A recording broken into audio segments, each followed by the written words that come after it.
Good morning. Welcome to Porch Talk with Cheryl.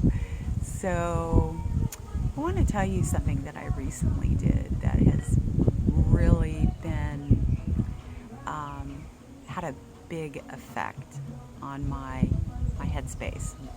In my videos, you'll see we talk a lot about headspace. Super important. But what I've done is I stopped watching the news. I've always been very politically involved, as my family and my mother have. And I saw them be very absorbed, as I was, and felt that I needed to be informed. But the news has changed now. I don't even call it's the bad news now. It's everything bad.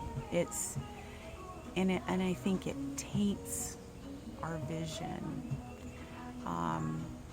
and it blocks. It's like it puts these blinders on you where you only see the bad news every day. You only see who killed who and what country's blowing, and that's tragic. That is pure tragedy, and I'm sorry that that's going on in our world, but it unfortunately is just part of where life cycle's at right now. And so, through the recommendation of my beautiful daughter, Chandra, and a couple of people, they said, stop watching the news. And I was like, how can I do that? You have to be informed. They said, just stop watching the news. And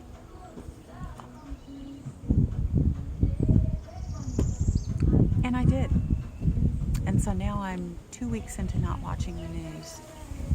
And it scrolls across my YouTube feed all the time, and I just go right past it.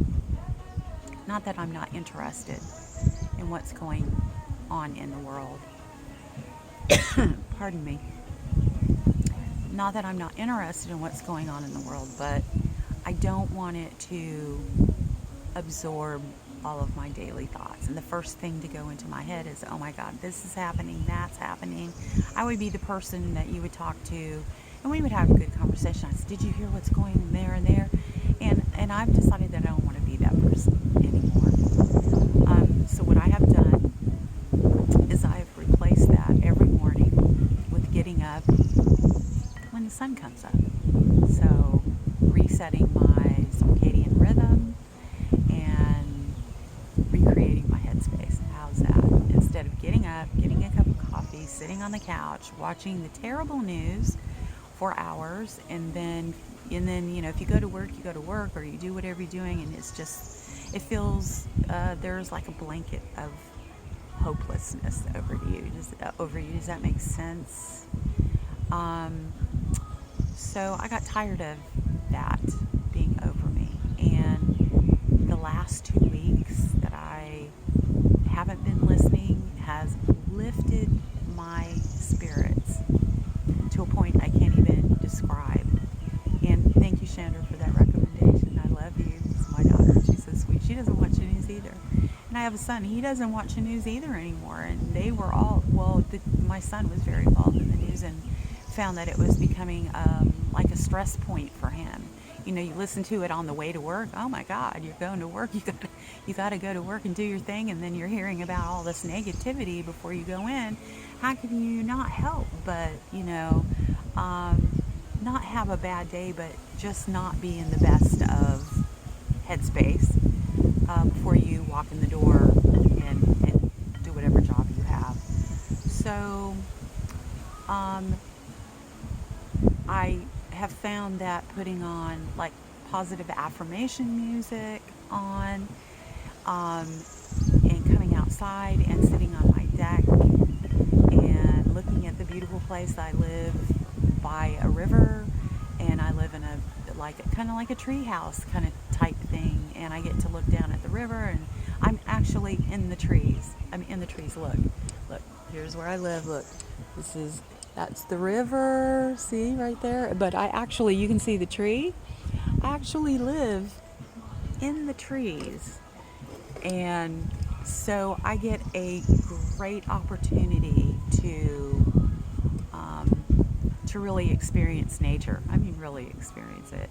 That birds singing. I don't live in a city. I don't live in the sticks either. I live in a very nice area, um, and I feel totally safe here. And I, live around great people, and I am super blessed. I am super blessed. But I have lived in some terribly stressful places with drive-by shootings going on around me, and I chose to vacate myself out of that area as quickly as I could. Um, but again, getting back to not listening to the news, or maybe let's say, I'm sorry, I see there's hawks flying above, but by not focusing first thing on stress and negativity, and taking some time to um, I'm sorry, there's some vultures circling around. I got my little doggy out here, but I want to make sure they're not after my doggy. But but not starting your day eating a bunch of stress, you know I think is super important. It can really, I really believe it can make or break your day, really do. And I can personally attest to how wonderful this has um, made my life. It's just been very, very, very different. And I'm sorry, these vultures are circling around. I'm kind of scared. I don't know what they're looking for. Maybe it's the wind because we live down by the river. They may have found one of those wind pockets. But anyway, back to the porch talk. I'm sorry. I'm so distracted by just the nature that goes on around me because there's so much. But yeah, it's made a great difference in my spirit. And so now I take the time that I would normally spend on um, uh, listening to negativity, and I put as much positivity into my life. So I listen to positive music, I read my affirmations, I meditate, I spend time in my garden. And so a lot of people will say, well, I don't have time to do that. Well, and I am retired. I've been retired since I was 62. But I have worked, but I do now have several home-based businesses. And I do have the privilege and the honor to be able to do that. But my businesses, I have worked very hard to establish. And I am on retirement, and it's supplemental, but it's also, the jobs that I have are very passionate for me. They're things that I love. And at one point, I'll go into that, and we'll talk about finding your passion and making money at it. And this right here, this is kind of a new thing that I'm doing, but I feel that people will be interested in knowing how to make their lives better, because there's so much pain in the world right now. And the last thing that we need to do, I think, is to add more pain and more negativity into our headspace. And you know what I'm saying? I think just shifting the gear a little bit, and starting off with gratitude, and starting off with, even if you can go outside and just ground for a moment, that means just look at the sky, look at nature around you. Everybody has a little bit of nature,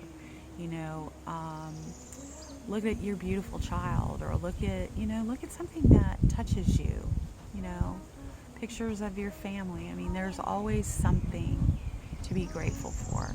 And I think that's where a lot of us miss it. We get on the grind, the grind schedule, and I know that's a necessary part of life. I'm not trying to put that down at all, because I went through it. And I think we get in the grind schedule, and then we lose ourselves, and we forget to be to be grateful because we're in the grind, because we're trying to make, our way. We're trying to make our money. We're trying to pay our bills. We're trying to provide for our families, and I understand that. But I really think that not losing the gratitude of the gift of another day to be able to live and to be able to be better than you were yesterday. And I think that's the whole point.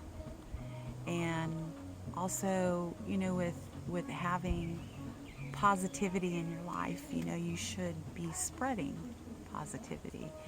Shouldn't be participating in gossip or things that bring you negative energy, because they'll bring you negative energy. And so I worked at a place called Smoothie King for 3.5 years when I retired, and I loved it. I loved it. Now, I was a restaurant owner before then, but I decided, because I had lost those restaurants through COVID, and I decided that I still loved the social aspect of it, but I really didn't want to be in it, because I was a creator of three totally different restaurants, and I did everything from A to Z, and I had a lot of skin in the game. And when I lost it was very devastating for me. But it took me a while to realize that God had another path for me. So anyway, I went to work at Smoothie King and just wanted to go there and have a good time, and I did. I loved it. So, and I've also been a hairstylist, cosmetologist, many things for since 1986. So my whole focus and careers have all mostly been centered around customer service and building clientele. So I I had a lot of what I would call social graces, or a lot of social savvy. And so when I started it, Smoothie King, making way less than what I deserved, believe me. But I had two bosses that I loved, and they kind of let me run with it because they knew I was experienced. And I got an opportunity to teach mostly younger kids, some in high school, some of them just starting off in their careers. And I taught them I was privileged to teach them how to approach people. A lot of them were very afraid. And I'm like, you just have to talk to people like you know them, and people are just people.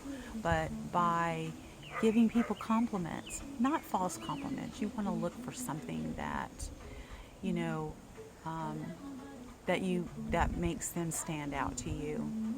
Even if you can't find something, there's something there, And when they come to you, you say their name.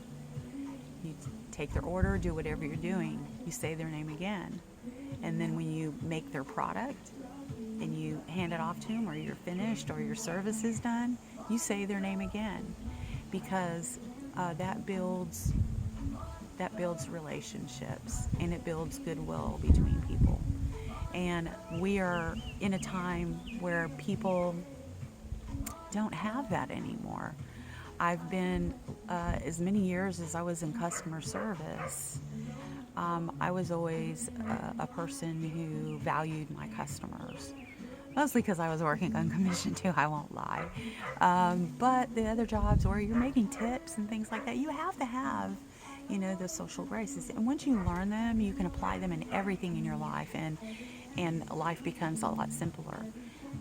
For those people who come in to wherever you're at, or into your space, and they feel like they have to be ugly and loud to get what they want, there's a way to deal with those people too. You can say what you got to say with a smile on your face, but let them know they're not going to get in your headspace. So it's just, but in the thought of all of that, it's a long way to come to this point. You can choose happiness and gratitude, but you can also share that with people. And the world is starving. It is starving for compassion, and it is starving for interconnection. It is starving for positivity, and I consider myself a conduit for that. I really do. And it's a very genuine space that I operate out of my heart to, you know, I smile at people. I make sure that, that person knows that I love the moment that we spent together. And, I think that's been lost. But, along with, like I say, listening to the news and putting negativity in your space, I think has minimized our happiness button, our gratefulness buttons, and but just to let you know, you can choose.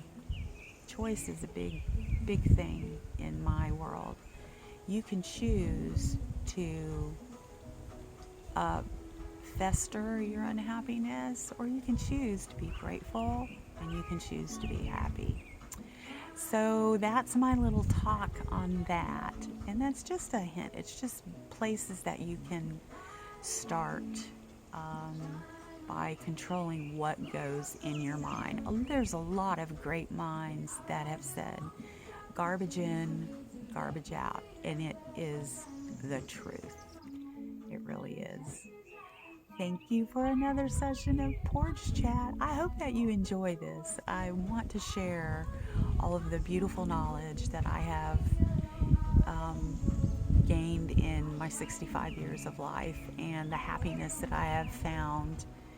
And because life has been a journey for me, has been a journey, but it's ended up being a wonderful journey. And I'm going to make sure that for however long that I am blessed to be on earth, that it continues to be that way. And I hope my words of wisdom help you. And thank you again. Have a great day.